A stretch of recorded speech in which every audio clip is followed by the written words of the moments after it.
قیامت کا دن مجرموں کی نا امیدی کا دن ہوگا۔ دنیا میں جو بھی اعمال انہوں نے کیے ہوں گے وہ باطل ہو چکے ہوں گے، اور جو غلط کام انہوں نے کیے، جس باطل پہ وہ رہے، اس کا خمیازہ اب انہیں بھگتنا ہوگا۔ سورۃ الروم میں اللہ سبحانہ وتعالیٰ فرماتے ہیں، اور جس دن قیامت قائم ہوگی مجرم نا امید ہو جائیں گے، اور ان کے لیے ان کے شریکوں میں سے کوئی سفارش کرنے والے نہیں ہوں گے، یعنی کوئی بھی کام نہیں آئے گا، اور وہ اپنے شریکوں سے منکر ہو جائیں گے۔ اور جس دن قیامت قائم ہوگی اس دن وہ الگ الگ ہو جائیں گے۔ تو گویا دوسرے لفظوں میں قیامت کے دن مجرم بے یار و مددگار رہ جائیں گے، اس دن کے عذاب سے چھوٹ نہ پائیں گے، پریشان ہو کر رہ جائیں گے۔ ان کے بہانے، ان کی تعویلیں، ان کی حجتیں سب ختم ہو جائیں گی۔ اس دن ان کے کوئی معبود نہ ہوں گے کہ جو ان کی مدد کریں، جو ان کی سفارش کریں، جن پر وہ دنیا میں بھروسہ کر کے بیٹھے ہوئے تھے، بلکہ الٹا وہ ان سے لا تعلقی کا اظہار کریں گے، بیزاری کا اظہار کریں گے۔ اور جس دن قیامت قائم ہو جائے گی اہل ایمان اور اہل کفر آپس میں الگ الگ ہو جائیں گے۔ وَامْتَازُوا الْيَوْمَ أَيُّهَا الْمُجْرِمُونَ، اے مجرموں آج تم چھٹ کر الگ ہو جاؤ۔ اور جرائم سے مراد کفر، شرک اور دیگر بڑے بڑے گناہ ہیں۔ تو چونکہ انہوں نے ایسے اعمال کیے تھے جو قیامت کے دن عذاب کا باعث ہوں گے، اور ان کے پاس کوئی ایسے اعمال نہ ہوں گے جو ثواب کا باعث ہوں، لہٰذا وہ سخت مفلس اور سخت مایوس ہو جائیں گے، اور ان کی ساری افتراء پردازیاں گم ہو جائیں گی، اور کوئی بھی ان کے کام نہ آئے گا، اور وہ آپس میں بھی الگ الگ ہو جائیں گے۔ ایک تو اہل جنت اور اہل جہنم الگ الگ ہو جائیں گے، ہمیشہ کی جدائی ہو جائے گی، یعنی اگر باپ مسلمان ہے اور بیٹا نہیں تو قیامت والے دن وہ ہمیشہ ہمیشہ کے لیے الگ ہو جائیں گے۔ اسی طرح اگر ایک بھائی دین پر ہے اور دوسرا نہیں، اس نے دین کا انکار کر دیا، تو وہاں یہ بھائی چارہ کام نہ آئے گا، ہمیشہ کے لیے الگ ہو جائیں گے۔ اسی طرح مشرکین اپنے معبودوں سے منقطع ہو جائیں گے، جیسے سورۃ البقرہ کی آیت نمبر 166 میں آتا ہے، جب وہ لوگ جن کی پیروی کی گئی تھی، یعنی لیڈرز یا سو کالڈ الہ ان لوگوں سے بالکل بے تعلق ہو جائیں گے جنہوں نے پیروی کی ہوگی، اور وہ عذاب کو دیکھ لیں گے، اور ان کے آپس کے تعلقات بالکل منقطع ہو جائیں گے۔ اور جن لوگوں نے پیروی کی تھی کہیں گے کاش ہمارے لیے ایک بار دوبارہ جانا ہو، یعنی دنیا میں، تو ہم ان سے بالکل بے تعلق ہو جائیں جیسے آج یہ ہم سے بالکل بے تعلق ہو گئے۔ اس طرح اللہ انہیں ان کے اعمال ان پر حسرتیں بنا کر دکھائے گا، اور وہ کسی صورت بھی آگ سے نکلنے والے نہیں ہوں گے۔ اس کے برعکس اہل ایمان آپس میں ایک دوسرے سے ملیں گے۔ صفوان بن اسال سے روایت ہے، وہ کہتے ہیں، ہم رسول اللہ صلی اللہ علیہ وسلم کے ساتھ سفر کر رہے تھے، اس دوران کہ ہم آپ کے پاس تھے، ایک اعرابی نے آپ کو کہا یا محمد، یہ کہہ کر بلند آواز سے پکارا۔ رسول اللہ صلی اللہ علیہ وسلم نے اسے اسی کی آواز میں جواب دیا، آ جاؤ میں یہاں ہوں۔ یعنی آپ صلی اللہ علیہ وسلم مختلف لوگوں کے ساتھ مختلف طریقے سے معاملہ کرتے تھے، ہر ایک سے اس کی سمجھ اور اس کے طریقے کے مطابق۔ ہم نے اس سے کہا تمہارا ناس ہو، اپنی آواز دھیمی کرو، کیونکہ تم نبی صلی اللہ علیہ وسلم کے پاس ہو، اور تمہیں اس سے منع کیا گیا ہے کہ نبی صلی اللہ علیہ وسلم کے سامنے بلند آواز سے بولا جائے۔ عرابی نے کہا نہیں، قسم اللہ کی میں اپنی آواز پست نہیں کروں گا۔ اس نے المرء یحب القوم ولما یلحق بہم، آدمی کچھ لوگوں سے محبت کرتا ہے لیکن وہ ان کے درجے تک نہیں پہنچتا، یہ کہہ کر آپ سے انتہائی محبت اور تعلق کا اظہار کیا۔ نبی صلی اللہ علیہ وسلم نے فرمایا جو شخص جس سے زیادہ محبت کرتا ہے قیامت کے دن وہ اسی کے ساتھ ہوگا۔ تو اس سے آپ اندازہ لگائیں کہ ایک طرف اس کے انداز جو تھے وہ اکھڑ تھے، لیکن دوسری طرف وہ محبت بھی بہت کرتا تھا۔ تو اس سے بھی ہمیں حکمت سیکھنی چاہیے کہ سب لوگ ایک جیسے نہیں ہوتے، سب پڑھے لکھے نہیں ہوتے، سب کے اندر حکمت نہیں ہوتی، سب سمجھدار نہیں ہوتے، لہٰذا لوگوں کے صرف ظاہری رویے سے پریشان نہ ہوا کرے، ان کے اندر کا خلوص، ان کی خیر خواہی، ان کے احسانات، ان کی محبتیں، یہ سب چیزیں بھی قابل قدر ہوتی ہیں۔ اگر ہم ریلیشنز میں یہ بات سمجھ جائیں تو بہت سی مشکلات سے نکل آئیں۔ بہرحال یہ تو ہے قیامت کے دن کا حال، اس کے بارے میں جو کچھ ہمیں تعلیم ملتی ہے، اور انشاءاللہ ہم آج کے اس سیریز کے ختم ہونے کے بعد قیامت کے دن کے حالات کے بارے میں بھی پڑھیں گے۔ آج ہم قیامت کی بڑی بڑی نشانیوں میں سے دخان کے بارے میں پڑھیں گے۔ یہ چوتھی بڑی نشانی ہے دخان۔ دخان کا مطلب ہوتا ہے دھواں۔ اس لفظ کے اوپر ایک سورت کا نام بھی ہے الدخان۔ اس میں آتا ہے سو انتظار کرو جس دن آسمان ظاہر دھواں لائے گا، واضح دھواں جو لوگوں کو ڈھانپ لے گا، یہ دردناک عذاب ہے۔ تھوڑی سی بھی پولوشن زیادہ ہو جائے تو سانس لینا مشکل ہو جاتا ہے، بہت سی بیماریاں پیدا ہو جاتی ہیں۔ تو آپ سوچئے کہ جب آسمان پہ دھواں ہی دھواں ہوگا تو زمین والوں کی حالت کیا ہوگی۔ لغت میں دخان اس چیز کو کہتے ہیں جو ایندھن جلاتے ہوئے اوپر کو اٹھتی ہے، اور وہ دھواں جس کا اس آیت میں ذکر کیا گیا ہے اس کی ہیئت اور اس کے واقع ہونے کے زمانے میں اختلاف کیا گیا ہے۔ ایک قول یہ ہے کہ اس سے وہ قحط سالی اور سختی مراد ہے جو قریش کو پیش آئی تھی جب انہوں نے نبی صلی اللہ علیہ وسلم کی بات کا انکار کیا تو آپ نے ان کو بد دعا دی، تو ان کا حال ایسے ہو گیا کہ جب وہ آسمان کی طرف دیکھتے تو انہیں لگتا کہ دھواں چھایا ہوا ہے، یعنی کوئی بادل نہیں، بارش نہیں، کوئی رحمت والی ہوائیں نہیں، بلکہ ہر طرف ایک سخت قسم کا منظر ہے۔ اور ایک دوسرا قول یہ ہے کہ اس سے مراد قیامت کے قریب کا دھواں ہے، اور یہ دھواں ان نشانیوں میں سے ہے جو ابھی آئی نہیں اور ان کا انتظار کیا جا رہا ہے، بلکہ قیامت کے قائم ہونے کے قریب واقع ہوں گی۔ بعض علماء نے ان دو اقوال میں اس طرح تطبیق کی ہے کہ یہ دو نشانیاں ہیں، ان میں سے ایک کا ظہور ہو چکا ہے اور ایک باقی ہے جس کا ظہور آخری زمانے میں ہوگا، اور اس میں کوئی اشکال بھی نہیں، یعنی ایک چیز دو دفعہ بھی ہو سکتی ہے۔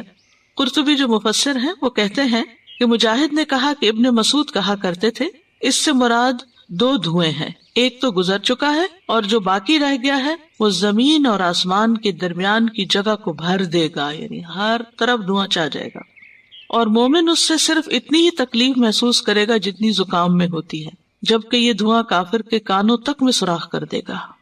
اسی طرح حضرت حذیفہ بن اسید رضی اللہ عنہ سے بھی روایت ہے، وہ کہتے ہیں کہ رسول اللہ صلی اللہ علیہ وسلم نے فرمایا قیامت اس وقت تک ہرگز قائم نہ ہوگی جب تک اس سے پہلے 10 نشانیاں ظاہر نہ ہو جائیں، اور ان میں سے ایک دخان ہے، یعنی دھواں اٹھنا۔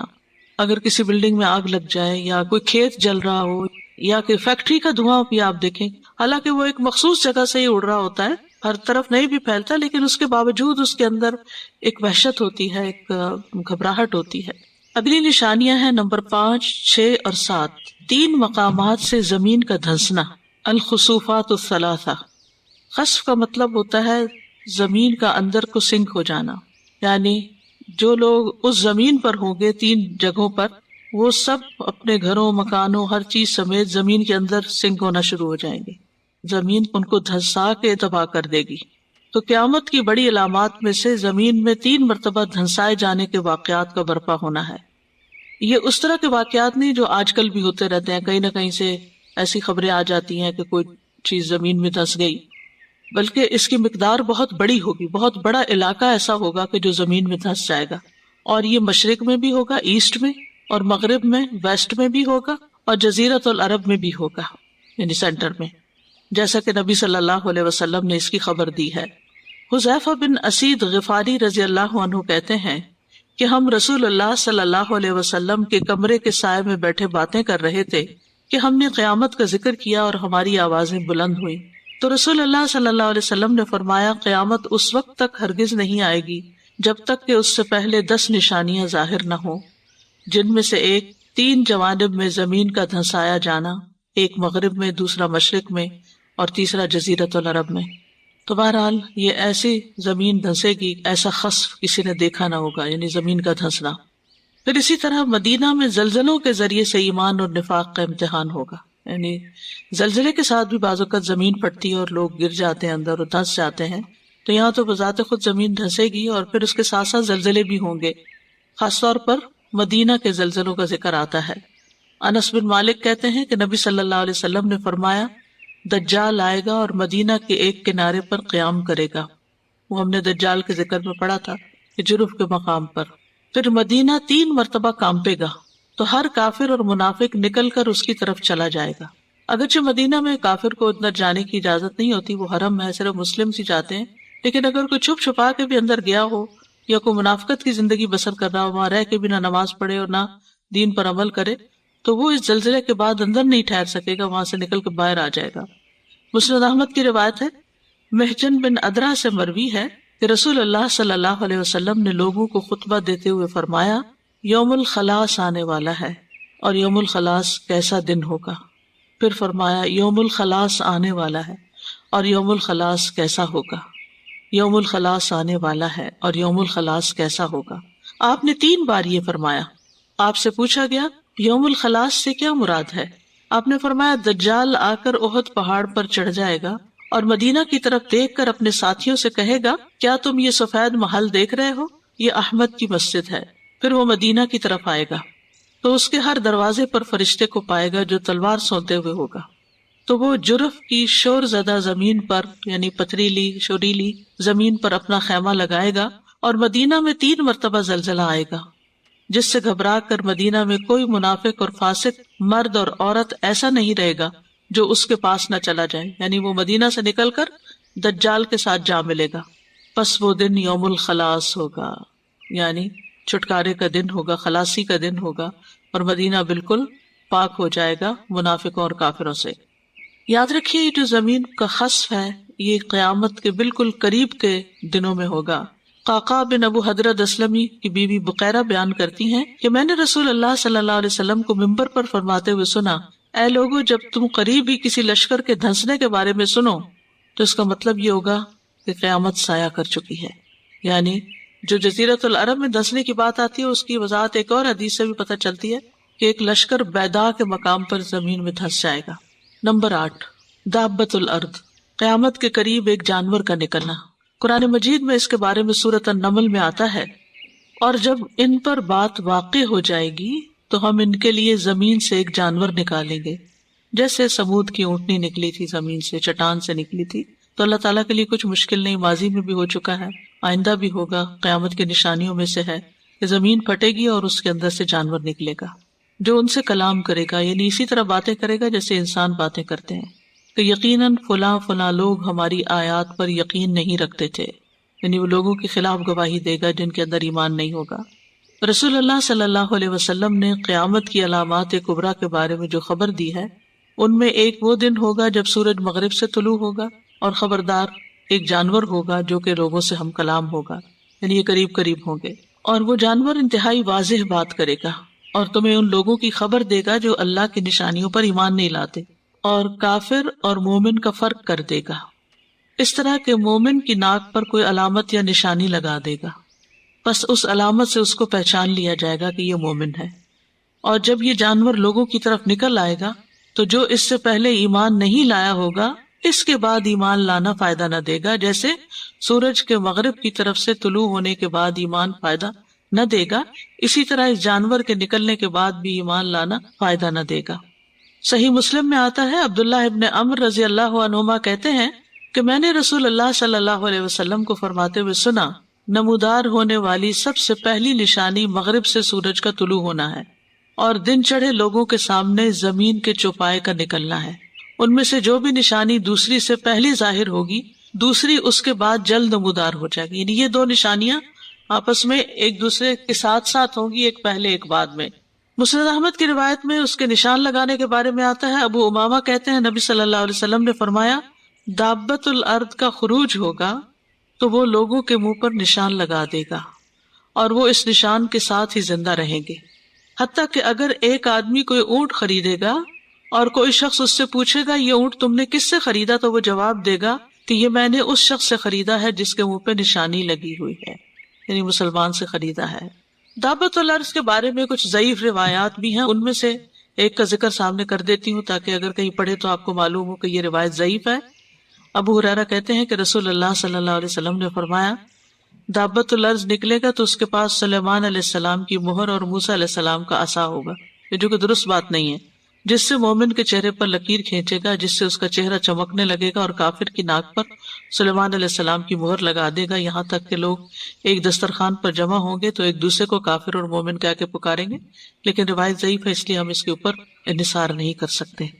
تو یہ تو تھی وہ 8 نشانیاں جو آخری وقت کے بارے میں ہیں، کچھ نشانیاں اور بھی ہیں، لیکن علامات قیامت کبریٰ کے درمیان بھی کچھ نشانیاں واقع ہوں گی جو خاص طور پر مکہ اور مدینہ سے متعلق ہیں، یعنی یہ تو بڑی نشانیاں نا، لیکن ان کے بیچ میں کچھ اور نشانیاں بھی آ جائیں گی جو کہ چھوٹی ہیں۔ ان میں سے ایک یہ ہے کہ بیت اللہ کے پاسبان بیت اللہ کی حرمت پامال کریں گے۔ مسند احمد کی روایت ہے، رسول اللہ صلی اللہ علیہ وسلم نے فرمایا بیت اللہ کی حرمت اسی کے پاسبان پامال کریں گے، یعنی جو اس کی لک آفٹر کر رہے ہیں وہی، اور جب لوگ بیت اللہ کی حرمت کو پامال کر دیں پھر عرب کی ہلاکت کے متعلق سوال نہ کرو، بلکہ حبشی آئیں گے اور اسے اس طرح ویران کر دیں گے کہ وہ دوبارہ کبھی آباد نہ ہو سکے گا، اور یہی لوگ اس کا خزانہ نکالنے والے ہوں گے، یعنی بیت اللہ کے نیچے جو خزانہ ہے۔ ایک اور روایت سے پتہ چلتا ہے کہ کعبہ کا گرا دیا جانا قیامت کے قریب آنے کی علامات میں شمار کیا جاتا ہے، اور یہ حبشہ کے ایک آدمی کی طرف سے ہوگا جس کو ذی السویقتین یعنی دو چھوٹی پنڈلیوں والا کہہ کر پکارا جائے گا، کیونکہ اس کی پنڈلیاں چھوٹی اور باریک ہوں گی۔ آپ نے اس کی صفت بیان کی کہ وہ کالے رنگ کا ہوگا اور اس کی پنڈلیوں کے باہم فاصلہ دور ہوگا، یعنی کھلی کھلی ٹانگیں ہوں گی، اور وہ پتھر پتھر کر کے کعبہ کو گرائے گا۔ اور اس بات کی طرف اشارہ کیا جاتا ہے کہ کعبے کا یہ ڈھایا جانا اللہ کے فرمان حرمن آمنن کے مخالف نہیں، کیونکہ یہ قیامت کے قائم ہونے کے کچھ دیر پہلے تک امن والا ہی رہے گا، لیکن جب قیامت عملاً قائم ہو جائے گی تو پھر یہ امن والا نہیں رہے گا، یعنی جب بالکل قریبی وقت آ جائے گا تو پھر کوئی امن باقی نہیں رہے گا۔ صحیح مسلم کی روایت میں آتا ہے کہ کعبہ کو حبشہ کا چھوٹی چھوٹی پنڈلیوں والا شخص گرا دے گا۔ آپ نے یہ بھی فرمایا، صحیح بخاری کی روایت ہے، گویا میری نظروں کے سامنے وہ پتلی ٹانگوں والا سیاہ آدمی ہے جو کعبہ کے ایک ایک پتھر کو اکھاڑ پھینکے گا۔ پھر اسی طرح مسند احمد کی روایت سے کعبہ کے خزانے کا نکالے جانے کے بارے میں بھی پتہ چلتا ہے۔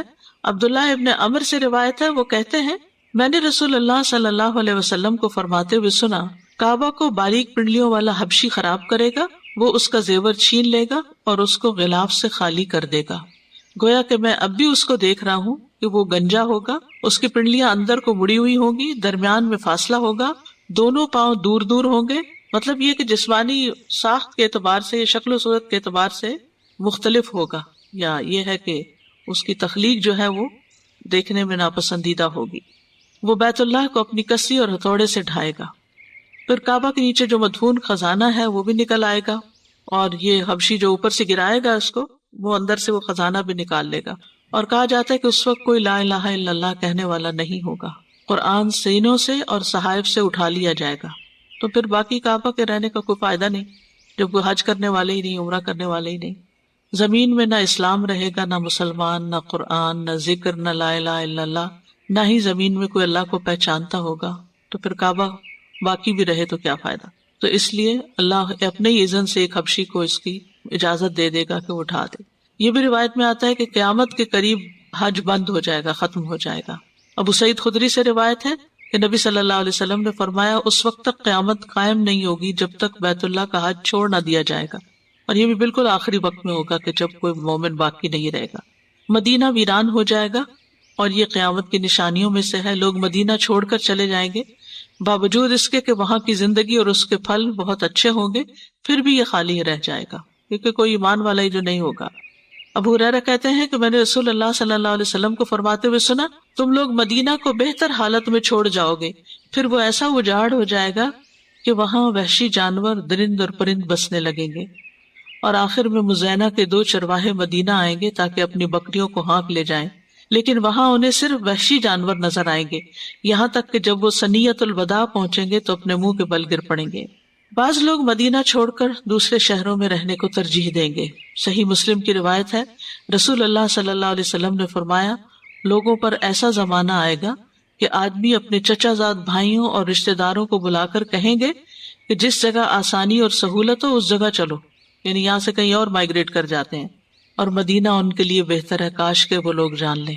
یعنی جو مدینہ میں رہتے ہیں انہیں مدینہ کو صرف دنیا کی سہولتوں اور عیش و عشرت کے لیے چھوڑنا نہیں چاہیے۔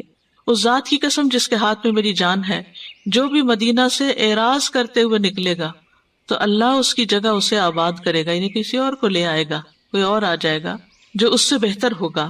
آگاہ رہو، مدینہ ایک بھٹی کی طرح ہے جو خبیث چیز یعنی میل کچیل کو باہر نکال دیتا ہے، اور قیامت قائم نہیں ہوگی یہاں تک کہ مدینہ اپنے میں سے برے لوگوں کو باہر نکال پھینکے گا، جس طرح بھٹی لوہے کے میل کچیل کو باہر نکال دیتی ہے۔ جیسے وہ زلزلے کے آنے کی بات تھی نا کہ 3 جھٹکے آئیں گے اور سب ایسے لوگ باہر نکل جائیں گے۔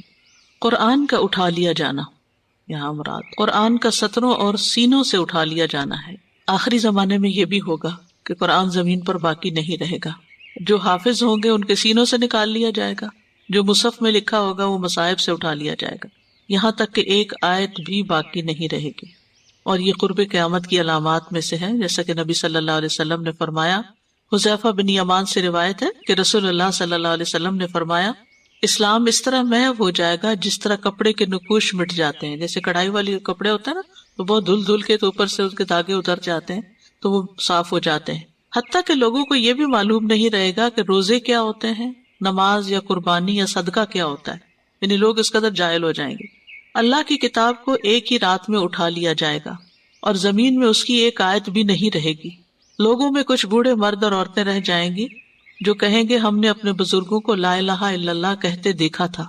ہم بھی کہتے ہیں. حذیفہ کے ایک شاگرد صلہ بن ظفر رضی اللہ عنہ نے کہا انہیں لا الہ الا اللہ سے کیا فائدہ ہوگا جب انہیں نماز، روزے، قربانی اور صدقے کا علم بھی نہیں ہوگا. تو حذیفہ رضی اللہ عنہ نے ان سے منہ پھیر لیا. انہوں نے 3 بار یہ سوال کیا. ہر دفعہ حذیفہ نے منہ پھیر لیا. تیسری بار ان کی طرف متوجہ ہو کر فرمایا 3 بار اے صلہ، یہی انہیں جہنم سے بچا لے گا. کیونکہ انہیں اور تو کسی بات کا پتہ ہی نہیں، صرف لا الہ الا اللہ کا پتہ ہے تو ان کے لیے وہی کافی ہو جائے گا. عربیوں میں بھی آپ دیکھیں کہ وہ کوئی آتا ہے اور کہتا ہے کہ مجھے ایسی چیز بتا دیجئے بس میں وہ کر لوں تو جنت میں چلا جاؤں، اور پھر نبی صلی اللہ علیہ وسلم اس کو مختصر سی چند چیزیں بتا دیتے ہیں. تو حالات کے مطابق یعنی ہر چیز کا مکلف نہیں ہے، اور ہر دور میں ہر چیز ہر ایک سے ہو نہیں سکتی. تو اس دور میں جب کچھ باقی نہیں رہے گا، صرف لا الہ الا اللہ سنا ہوا ہوگا تو یہ ان کو سفائس کر جائے گا. اور قرآن کا اٹھ جانا جو ہے یہ بہت سنگین امور میں سے ہے جو ضرور واقع ہوگا. شدید ترین فتنہ ہوگا کہ ایک حرف بھی باقی نہ رہے مصحف کا، اور یہ اللہ ہی کا فیصلہ ہوگا. اللہ ہی کی رحمت ہے کہ یہ مصحف آج ہمارے پاس ہے، اور جب وہ اٹھانے کا ارادہ کر لے تو ہم کیا کر سکتے ہیں. قرآن مجید میں اللہ تعالیٰ فرماتے ہیں وَلَئِن شِئْنَا لَنَذْهَبَنَّ بِالَّذِي أَوْحَيْنَا إِلَيْكَ ثُمَّ لَا تَجِدُ لَكَ بِهِ عَلَيْنَا وَكِيلًا. اور یقیناً اگر ہم چاہیں تو ضرور ہی وہ وہی واپس لے جائیں جو ہم نے آپ کی طرف بھیجی ہے. یعنی اشارہ اس کا قرآن میں ملتا ہے. یعنی اگر ہم چاہیں تو یہ وہی جو آپ کو ہم نے دی ہے یا آپ سے واپس لے لیں. پھر تو اپنے لیے اس کے متعلق ہمارے مقابلے میں کوئی حمایتی نہ پائے گا. یعنی ساری دنیا بھی مل کے اس وحی کو پکڑ کے رکھنا چاہے یا لانا چاہے واپس تو کوئی نہیں لا سکتا. یہ اللہ کی خاص رحمت ہے جس نے یہ قرآن بھیجا ہے، اور جب اللہ چاہے گا اس کو اٹھا بھی لے گا. اللہ سبحانہ وتعالیٰ ہماری زندگی میں وہ اپنا ہے. پھر ہے ایک ٹھنڈی ہوا کا چلنا. رسول اللہ صلی اللہ علیہ وسلم نے خبر دی کہ قیامت بدترین لوگوں پر قائم ہوگی.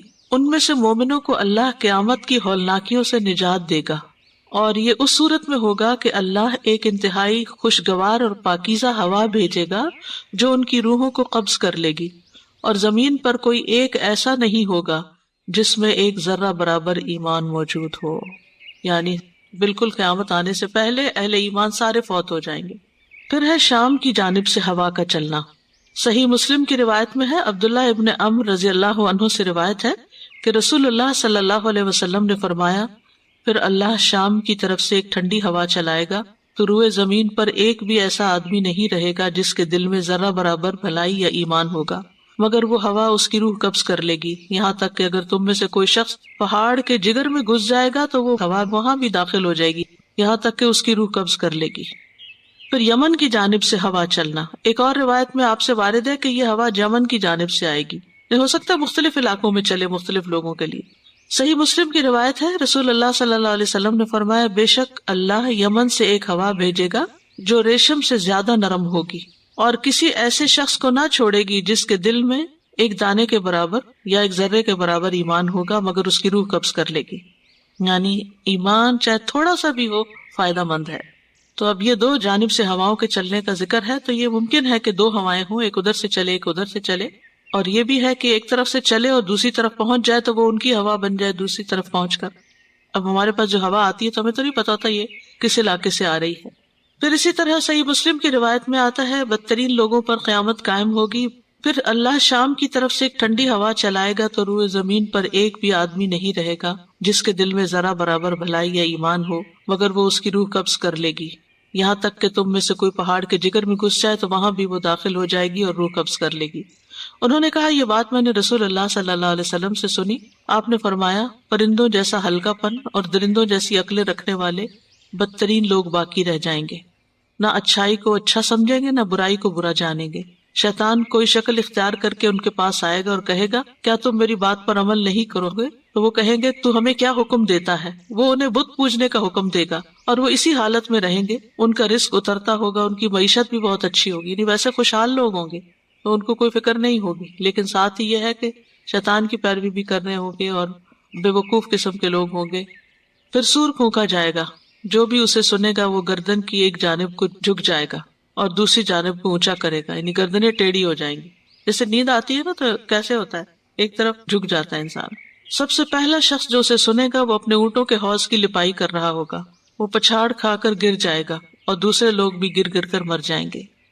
9ویں نشانی ہے سورج کا مغرب سے طلوع ہونا، یہ بھی قیامت کی بڑی علامات میں سے ہے۔ پہلے اس کے درمیان میں نے کچھ اور چھوٹی علامتیں بتائی ہیں، لیکن یہ سورج کا مغرب سے طلوع ہونا بڑی علامت ہے۔ اور جب یہ طلوع ہوگا تو کسی کو ایمان لانا فائدہ نہ دے گا جو اس سے پہلے ایمان نہ لایا ہوگا، اور یہ ایک بہت بڑا معاملہ ہوگا۔ اس زمانے کا ہر انسان اس علامت کو دیکھ لے گا، اور پھر یہ علامت ان کی عقلوں کو ختم کر دے گی اور دل خالق کی طرف جھک جائیں گے، لیکن اس وقت جھکنا فائدہ نہ دے گا۔ اور یہ قیامت کی بڑی علامات میں سے سب سے پہلی نشانی بتائی جاتی ہے، مغرب سے سورج کا طلوع ہونا۔ اس کی وجہ کیا ہے؟ صحیح بخاری کی روایت ہے، رسول اللہ صلی اللہ علیہ وسلم نے فرمایا، سورج جاتا ہے اور عرش کے نیچے پہنچ کر پہلے سجدہ کرتا ہے، یعنی جب اپنا ایک راؤنڈ مکمل کر لیتا ہے، پھر دوبارہ آنے کی اجازت چاہتا ہے۔ اب یہ راؤنڈ کہاں مکمل ہوتا ہے یہ ہمیں نہیں معلوم، بہرحال یہ بتایا گیا ہمیں کہ جب سورج آتا ہے یعنی ایک خاص پوائنٹ پر تو پھر دوبارہ وہاں سے آگے بڑھنے کی اجازت چاہتا ہے، اور اسے اجازت دی جاتی ہے۔ اور وہ دن بھی قریب ہے کہ جب یہ سجدہ کرے گا تو اس کا سجدہ قبول نہ ہوگا، وہ اجازت مانگے گا لیکن اس کو اجازت نہ دی جائے گی، بلکہ اس سے کہا جائے گا جہاں سے آیا وہیں چلا جا۔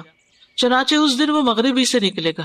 بس یہی اللہ کا فرمان ہے، والشمس تجری لمستقر لها ذلک تقدیر العزیز العلیم، اور سورج اپنے ایک ٹھکانے کے لیے چل رہا ہے۔ مستقر لہا یعنی سورج کا ایک پوائنٹ ہے، ایک ٹھکانہ ہے جہاں تک وہ چلتا ہے، پھر اجازت سے آگے بڑھتا ہے، پھر دوبارہ راؤنڈ مکمل کرتا ہے، پھر اسی طرح روز ہوتا ہے۔ یہ سب پر غالب اس سب کچھ جاننے والے کا اندازہ ہے۔ اور یہ تو جیسے آپ جانتے ہیں کہ جب سورج مغرب سے طلوع ہوگا تو پھر ایمان لانا فائدہ نہ دے گا، یا ایمان کے دوران میں کوئی نیکی نہ کی تھی تو وہ نیکی بھی فائدہ نہیں دے گی، یعنی اس کے بعد لوگوں کے اندر اگر اخلاق یا اعمال میں تبدیلی واقع ہوتی ہے تو وہ فائدہ نہیں دے گی۔ سنن نبی داؤد کی روایت ہے، ابو ہریرہ کہتے ہیں کہ رسول اللہ صلی اللہ علیہ وسلم نے فرمایا، قیامت اس وقت تک قائم نہ ہوگی جب تک سورج مغرب کی جانب سے طلوع نہ ہو لے، چنانچہ جب یہ طلوع ہوگا اور لوگ اسے دیکھیں گے تو زمین پر بسنے والے سب ایمان لے آئیں گے۔ یہ وہی وقت ہوگا جس کا سورۃ الانعام کی آیت نمبر 158 میں ذکر ہے، لا ينفع نفسا ایمانها لم تکن آمنت من قبل او کسبت فی ایمانها خیرا قل انتظروا انا منتظرون۔ کسی شخص کو اس کا ایمان لانا فائدہ نہ دے گا جو اس سے پہلے ایمان نہ لایا یا اپنے ایمان میں اس نے کوئی نیکی نہیں کمائی تھی، کہہ دیجیے انتظار کرو، ہم بھی انتظار کر رہے ہیں۔ پھر توبہ کا دروازہ بند ہو جائے گا۔ صحیح الجامع صغیر کی روایت ہے، صفوان بن اسال سے مروی ہے کہ بے شک توبہ کا ایک دروازہ ہے، اس کے دونوں کواڑوں کے درمیان کی چوڑائی اتنی ہے جتنا مشرق اور مغرب کے درمیان فاصلہ ہے۔ یہ دروازہ بند نہیں کیا جائے گا یہاں تک کہ سورج اپنے مغرب کی جانب سے طلوع ہو جائے، یعنی توبہ کا اتنا بڑا دروازہ اس دن بند ہو جائے گا۔ تو سورج کے مغرب سے طلوع ہونے سے پہلے پہلے توبہ کا موقع ہے، انسان کو اس سے فائدہ اٹھانا چاہیے۔ ابو موسیٰ اشعری کہتے ہیں، نبی صلی اللہ علیہ وسلم نے فرمایا، بے شک اللہ عز و جل رات کو اپنا دست رحمت بندوں کے اوپر پھیلاتا ہے تاکہ دن کو گناہ کرنے والا توبہ کر لے، اور دن کو اپنا دست رحمت پھیلا دیتا ہے تاکہ رات کو گناہ کرنے والا توبہ کر لے، اور یہ اس وقت تک ہوتا رہے گا یہاں تک کہ سورج مغرب سے طلوع ہو جائے، اور جب یہ طلوع ہو جائے گا تو پھر توبہ منقطع ہو جائے گی۔ رسول اللہ صلی اللہ علیہ وسلم نے فرمایا، ہجرت ختم نہیں ہو سکتی حتیٰ کہ توبہ منقطع ہو جائے، اور توبہ اس وقت تک منقطع نہیں ہوگی جب تک سورج مغرب سے طلوع نہ ہو جائے۔